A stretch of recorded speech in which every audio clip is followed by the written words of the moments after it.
औरत मार्च की हमायत में आया हुआ हूँ। औरतों के साथ यकजहती करने आए हैं, वो हमारी बराबर की साथी हैं और आज फ़लस्तीन मेन इशू है औरत मार्च का। और हम अमरीकियों से कहते हैं इसराइल की फाशिस्ट हुकूमत की मदद करना बंद करें, फ़लस्तीनियों पे बमबारी बंद करें, सीज़ फायर अभी करें, इंसानी वहाँ पे जो इमदाद पहुँचती है उसको रोकना बंद करें और लोगों को जिंदा रहने की जो है वो वहाँ पे बहुत से लोग तनकीद करते हैं। लोग तनकीद ही करते हैं ना, और कुछ नहीं करते। वो कहते हैं कुछ लोग इस तरह के जो हमारी सोसाइटी या हमारा जो सकाफत है वो मजहबी सोच के लोग हैं, कंजर्वेटिव हैं, उनकी सोच पसमानदा है, वो पाकिस्तान को पीछे रखना चाहते हैं, औरत को घरों में बंद रखना चाहते हैं, चादर और चार द्वारी में रखना चाहते हैं।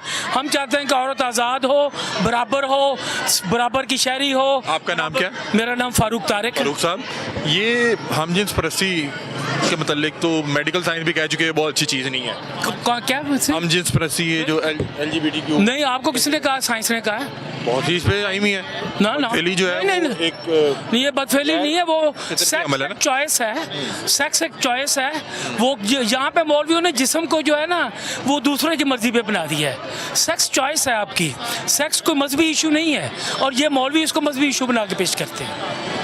अच्छा, मैंने जहाँ तक पढ़ा है तो मुझे बताया गया कि जो मेडिकली जो है ना बहुत क्या मेडिकल, क्योंकि गैर फितरती है। बताया, पहले कहते थे एड होती है, सब ने साबित कर दिया एड जो है ना वो गुर्बत से होती है, वो गंदे पानी से होती है, वो हम जिन्स परस्ती से नहीं होती। ये जो सारे जो मौलवी तनकीद करते रहे हैं, एड की सारी आखिरी रिसर्च जो है उनके खिलाफ गई है। तो अगर ये इसको हम अलाउ कर दें तो तवाज़ुन तो बिगड़ जाएगा। बात ही नहीं है, ये चॉइस है, अलाउ क्यों करें? लोगों का दिल है वो कर नहीं, उसकी मर्जी है, लोगों की चॉइस है, कॉन्स्टिट्यूशन या अबॉर्शन चॉइस है। अबॉर्शन होनी चाहिए। औरतों को अगर जबरदस्ती कोई जना कर गया है तो वो क्या जबरदस्ती बच्चों को पैदा करे? उसको चॉइस होनी चाहिए। उसके साथ ज्यादती हुई है, उसको मौका मिलना चाहिए कि वो बच्चों को पालना चाहती नहीं पालना चाहती। बच्चा औरत ने पालना है, आपने नहीं पालना। आप तो जबरदस्ती करके चले गए। और पूरी दुनिया में अबॉर्शन राइट्स है, यहाँ भी अबॉर्शन राइट्स होने चाहिए। अबॉर्शन कत्ल नहीं है, क्योंकि मेरा इतना इल्म नहीं है। नहीं, कोई कत्ल नहीं, बच्चे को माँ के नहीं, कोई कत्ल नहीं, ये मौलवियों ने बना दिया है। मौलवी तो 10 बच्चा करके खुश रहते हैं, 10 हो, 20 हो, 30 हो, और बेचारी जो है ना वो फंसी ही रहे बच्चों में और कोई काम ही नहीं सोचे। मतलब कि इस तरह की तनकीद को किसी खाते में नहीं लाते? मैं किसी खाते में नहीं लाता। ये यहाँ पे जो कुछ स्लोगन है मेरा जैसे मेरी मर्जी, आप क्या तशरीह करते हैं? मैं उसकी मुकम्मल हमायत करता हूँ। तशरीह क्या करते हैं? मतलब कि बहुत लोगों को मर्जी है ना, आपका जिस्म आपकी मर्जी, आप जो जिस्म है आप जो मर्जी करें अपने जिस्म से। मुझे रूल्स एंड रेगुलेशन मिले हैं जिस भी चीज को मैं फॉलो करता हूँ उसकी तरफ से। नहीं, रूल्स एंड रेगुलेशन ये है ना कि औरतों को आप आईन और कानून ने भी कुछ हक दिए होंगे। आप जो आईन और कानून कहता है आप टच नहीं कर सकते औरत को, आप क्यों करें? यही वो कह रही, यही इसका मकसद है कि औरत जो है अपनी मर्जी से जिंदगी गुजारे। अच्छा, बहुत लोग इसका मतलब शायद उल्टा लेते हैं जिस वजह से ये बहुत ज्यादा मुतनाज़ बात है ना। वो तो इसके खिलाफ मजहबी मुआशरा है, मर्दाना शावनिज़्म है, मर्दों का गलबा है, मौलवियों की हुकूमत है, सोच मजहबी है, तो उससे ये औरतों को खिलाफ हो गए। बहुत शुक्रिया। बराबर पे आएंगी तो बात बनेगी। ये मुआशरा तक तब कर सकता है अगर औरत मर्द से भी आगे चले तो। Thank you so much. बड़े नारे लगाए हैं आपने, मैंने सुने हैं। ये क्या मसाइल क्या ख़वातीन के? इतना लंबा जुलूस काटा है तो सुनिया कुछ नहीं। मैं जा रहे जी ऑडियंस इतने नहीं है, उन्होंने पता लगे कि ख़वातीन नूं मसाइल की ने। पहले तो है कि औरत बर्तन मांजन आंदी किसी के घर, तो उस औरत को बर्तन मांजन की बजाय ਉਹਦਾ नौजवान पुत्र सेक्स करके ਉਹਨੂੰ हमला कर देता है। ਤੇ ਜਦੋਂ ਵਿਚਾਰੀ ਕ੍ਰਿਸਚਨ ਔਰਤ ਹੁੰਦੀ ਆ ਉਹ ਕਿਸੇ ਵਕੀਲ ਕੋਲ ਜਾਂਦੀ ਉਹ ਡਰਾ ਧਮਕਾ ਕੇ ਥੋੜੇ ਜਿਹੇ ਪੈਸੇ ਦੇ ਕੇ ਛੱਡ ਦਿੰਦੇ ਨੇ। ਇਹ ਕਾਨੂੰਨ ਆ, ਇਹ ਕਾਨੂੰਨ ਖਤਮ ਤੇ ਜੇ ਬਣਿਆ ਤਾਂ ਕਾਨੂੰਨ ਤੇ ਅਮਲ ਹੋਵੇ। ਅਮੀਰਾਂ ਲਈ ਕਾਨੂੰਨ, ਗਰੀਬਾਂ ਲਈ ਪੈਸਾ। अच्छा, जी 2-4 शहवा हमजिन्स परस्ती लोग तनकीद करते बहुत ज्यादा, कह रहे हैं जेरे कुछ बैनर होंगे ने हमजिन्स परस्ती दे या कोई कहते ने कि प्रोस्टिट्यूशन भी ठीक है ते अबॉर्शन भी ठीक है। देखो जी मेरी गल सुनो, ਅਸੀਂ ਗੱਲ ਕਰ ਰਹੇ ਹਾਂ ਗ੍ਰਾਸ ਰੂਟ ਦੀ ਔਰਤ ਦੀ। ਇਹ ਫਿਰ ਜਿਵੇਂ ਵਧਦੇ ਜਾਂਦੇ ਨੇ ਉਵੇਂ ਮਸਾਇਲ ਨੂੰ ਹੱਲ ਕਰਨ ਵਾਸਤੇ ਜਾਂਦੇ ਨੇ। ਗ੍ਰਾਸ ਰੂਟ ਦੀ ਔਰਤਾਂ ਬਹੁਤ ਘੱਟ ਆਈਆਂ। ਜਦੋਂ ਅਸੀਂ ਨਾ ਆਪਣੀਆਂ ਮੁਗਲਿਆ ਖਾਨਦਾਨ ਤੇ ਮੁਗਲਿਆ ਖਾਨਦਾਨਾਂ ਨੇ ਰੁਧਾਲੀਆਂ ਰੱਖੀਆਂ ਹੁੰਦੀਆਂ ਸੀ ਵਜ਼ੀਰਾਂ ਲਈ ਕਿ ਰਾਤ ਸੌਂ ਜਾਣ, ਇਹਨਾਂ ਦੀਆਂ ਬੀਵੀਆਂ ਨਹੀਂ ਕੋਲ, ਤੇ ਉਹ ਚੀਜ਼ਾਂ ਅਜੇ ਤੱਕ ਤੁਰੀਆਂ ਹੁੰਦੀਆਂ। बस कर बस कर।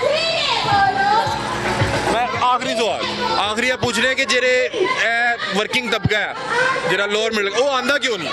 वो आके थक गया है, आंदा अजे भी। अच्छा मैं भी आई हूं ना, मैं वर्किंग क्लास हां। अच्छा आओ मैं तां ਤੁਹਾਡੇ ਨਾਲ ਗੱਲ ਕਰ ਰਿਹਾ कि बाकी क्यों नहीं अक्सरियत हो क्यों नहीं आती? अक्सरी इसलिए नहीं आती कि जड़ी वर्किंग क्लास आंदी है औरत जित के असैम्बली नहीं जा सकती, वर्किंग क्लास ਨੂੰ वोट नहीं देंदी। गईयां एरकी ते असैम्बली भी वावा खवातीन वो ही गईयां, अच्छा चाहे पीटीआई च ने चाहे किते ने। मैं क्यों नहीं गई आज तक?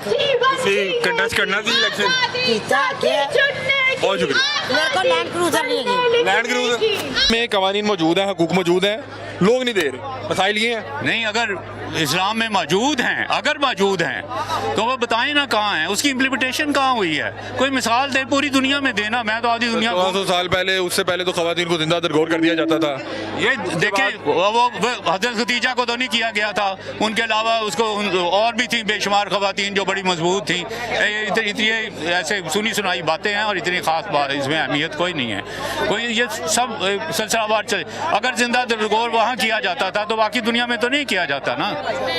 बाकी दुनिया में तो औरत जिंदा हमारे थी। इस्लाम में औरत को जायदाद में हकूक दिए हैं, हाँ जी। उसका महर दिया है, उसके पास राइट्स हैं। नहीं, जब तक उसको आप बराबरी के हकूक नहीं देंगे उस वक्त तक कोई मसला हल नहीं होता। बराबरी के हकूक, हर मामले में बराबरी के हकूक। अच्छा कुछ जो चीज़ें मैं भी इनसे भी बात कर रहा था क्योंकि आप के पास नॉलेज लगा मुझे कि ये जो कुछ चीज़ें LGBTQ या कुछ इस तरह की चीज़ें, ये तो मेडिकली इसको बताया गया कि ये बहुत अच्छी चीज़ें नहीं है। तो आपको नहीं लगता कि एक चीज़ मतलब कि ये कहते हैं कि मर्द सिगरेट पीता है तो उसको कोई कुछ नहीं कहता, पीता तो वो भी गलत है, नहीं पीनी चाहिए? मेरा सिंपल सा सवाल है। मैं बड़ा अललान फेमिनिस्ट हूँ और मेरा सवाल बिल्कुल सिंपल है। मेरा सवाल सिर्फ ये है कि बराबरी के हकूक दें। ये जो बीच में छोटे छोटे सवाल करते हैं उसकी ज़रूरत ही नहीं पड़ेगी। पहले बराबरी के हकूक दें, उनको सामने बिठाएं, पूरे हकूक देकर उसके बाद उनके साथ। यहाँ पे जितने लोग आए हैं इनको तमाम हकूक मिले हुए हैं, इस चीज़ की मैं गारंटी दे सकता हूँ क्योंकि यहाँ पे सारी एलीट क्लास है, सब पढ़े लिखे लोग हैं, वर्किंग क्लास है, जॉब कर रहे हैं। जिनके मसाइल हैं वो नहीं आए। नहीं, और वो क्यों नहीं आए? वो जिनके मसाइल हैं, अगर वो ये पहले भी कोई दुनिया का कोई इनकलाब जो है ना वो मजदूरों से शुरू नहीं होता, उसे हमेशा मिडिल क्लास जो है 6-7 साल हो गए वो जुड़ नहीं पा रहे। जुड़ने। देखें, बात यह है कि यहाँ पर तकसीम इतनी ज़्यादा है और जो ताकतवर तबके हैं जो इन हकूक़ के ख़िलाफ़ हैं वो इतने स्ट्रॉन्ग हैं कि उनके लिए आसानी नहीं हो रही। आपको नहीं लगता कि कहीं आपकी भी गलती है कि आप जो इतनी कंट्रोवर्शियल चीज़ें हैं इनको बाद में ऐड कर लें, पहले लोगों को समझाएं कि भाई अपने राइट्स के लिए आएँ? मैं तो साफ यही कहता हूँ, मैं लिखता भी यही हूँ कि सिंपली सबसे पहले बराबर के हकूक़ दें। जिस तरह हर शहरी के हकूक़ हैं, मर्द के हकूक़ हैं, उसी तरह हर औरत के हकूक़ होने चाहिए। बाकी छोटी मोटी जितनी बातें हैं, जुज़ियात हैं, उस पर बाद में बात करें। उनको पहले सामने राइट पूरे देकर सामने बिठाएं, उसके बाद बात करें।